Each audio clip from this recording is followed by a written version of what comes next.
Breaking news చూస్తున్నాం. భారత్ పాకిస్తాన్ల మధ్య ఉద్రిక్తతలు కొనసాగుతున్న వేళ కేంద్ర ప్రభుత్వం మరో కీలక నిర్ణయం తీసుకుంది. పాకిస్తాన్ కేంద్రంగా నిర్వహిస్తున్న పలు యూట్యూబ్ ఛానళ్ల ప్రసారాలను భారత్లో నిషేధించింది.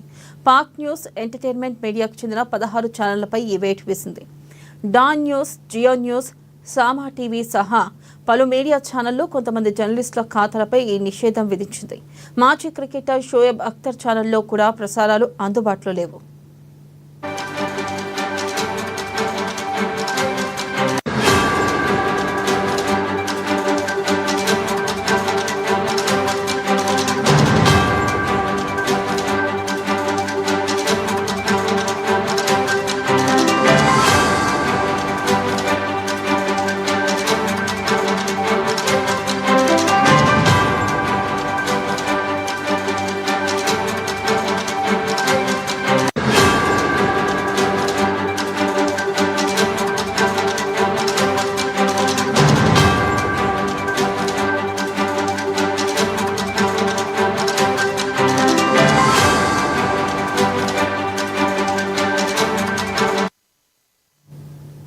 ఇక యూట్యూబ్లో ఈ ఛానళ్లను తెరవగానే ఇందులోని కంటెంట్ అందుబాటులో లేదు. జాతీయ భద్రతా దృష్ట్యా కేంద్ర ప్రభుత్వాల ఆదేశాల మేరకు ఈ నిర్ణయం తీసుకున్నామనే సందేశం వస్తుంది.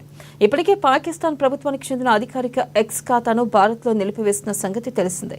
భారత్కు వ్యతిరేకంగా రెచ్చగొట్టే వీడియోలు, మతపరమైన సున్నితమైన కంటెంట్, తప్పుదోవ పట్టించే కథనాలను ప్రసారం చేస్తున్నారన్న ఆరోపణలపై ఈ యూట్యూబ్ ఛానళ్లను నిషేధించినట్లుగా కేంద్ర ప్రభుత్వ వర్గాలు వెల్లడించాయి.